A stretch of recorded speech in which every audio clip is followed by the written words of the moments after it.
नमस्कार, मैं आकृति और आप देख रहे हैं इंडिया पब्लिक खबर। अमेरिका और ईरान के बीच तनाव एक बार फिर खतरनाक मोड़ पर पहुंचता दिखाई दे रहा है। जहां अमेरिका और इजराइल ईरान पर बड़े हमले की तैयारी में थे।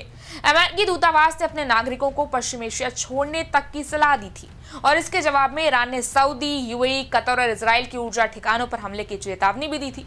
लेकिन फिलहाल अब जो खबरें सामने आ रही हैं उसके हिसाब से अब ट्रंप ने फिलहाल अपने कदम पीछे कर लिए हैं और हमला टालने का ऐलान किया। जहां ट्रंप ने ईरान पर हमले का फैसला फिलहाल के लिए टाल दिया है।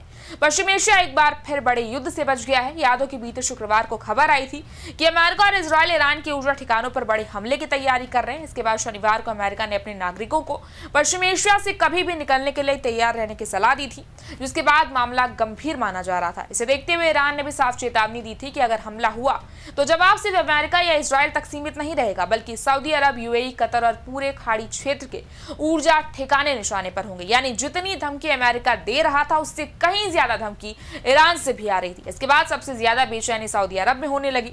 आखिरकार क्राउन प्रिंस मोहम्मद बिन सलमान यानी कि एमबीएस ने अमेरिकी राष्ट्रपति डोनाल्ड ट्रंप से सीधे बात की और तनाव कम करने की अपील की, जिसके बाद ट्रंप ने फिलहाल हमला टालने का ऐलान कर दिया है। डोनाल्ड ट्रंप ने अपने ट्रुथ सोशल पर लिखा कि अमेरिका पूरी सैन्य ताकत के साथ कार्रवाई के लिए तैयार था। ये दूसरे विश्व युद्ध के बाद सबसे भयानक हमला होने वाला था, लेकिन ईरान और पश्चिम एशिया के अन्य देशों की ओर से बातचीत का रास्ता अपनाने का अनुरोध किया गया। अगर तेजी से समझौता हो जाता है और स्ट्रेट ऑफ हॉर्मुज तुरंत पूरी तरह खोल दिया जाता है और ईरान के परमाणु कार्यक्रम पर समाधान निकलता है तो अमेरिका हमला नहीं करेगा।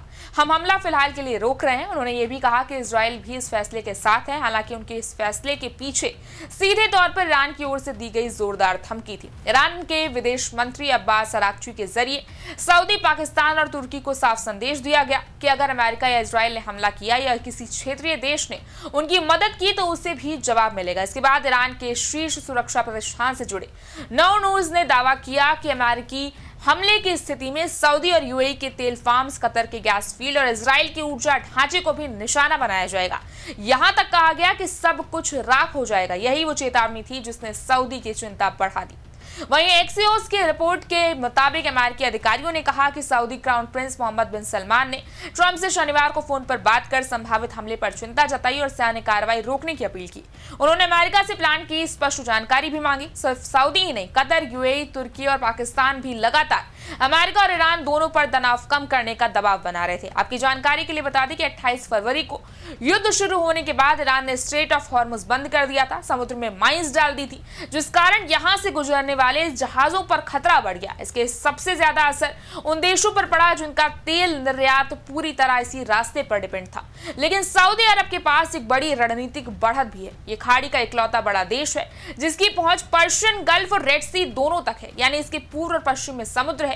जब हॉर्मुज बंद हुआ तब सऊदी ने अपनी ईस्ट वेस्ट पाइपलाइन के जरिए तेल को सीधे पश्चिम में मौजूद यानबू पोर्ट तक पहुंचाया और रेड सी के रास्ते दुनिया को तेल बेचना जारी रखा।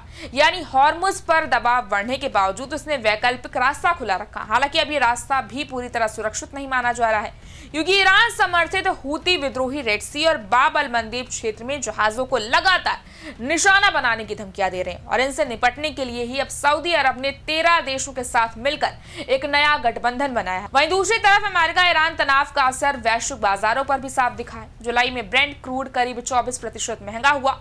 हॉर्मुज में जहाजों की आवाजाही प्रभावित होने और लाल सागर में बढ़ती खतरे ने पूरी दुनिया की ऊर्जा आपूर्ति पर गहरा दबाव बढ़ा दिया है। खैर, फिलहाल तो ट्रंप ने हमला रोकने का फैसला किया है, लेकिन इसे स्थायी राहत बिल्कुल नहीं माना जा रहा है। ट्रंप ने साफ कहा है कि हमला सिर्फ समझौता होने की शर्त पर टाला गया है। ऐसे में अगर ये बातचीत नाकाम होती है या हॉर्मुज दोबारा बंद होता है तो पश्चिम एशिया फिर एक बार बड़े सैन्य टकराव की ओर बढ़ सकता है। इस बारे में आपकी क्या राय है, आप हमें कमेंट सेक्शन में जरूर बताएं। इस वीडियो को लाइक करें, शेयर करें, चैनल को सब्सक्राइब करें। शुक्रिया।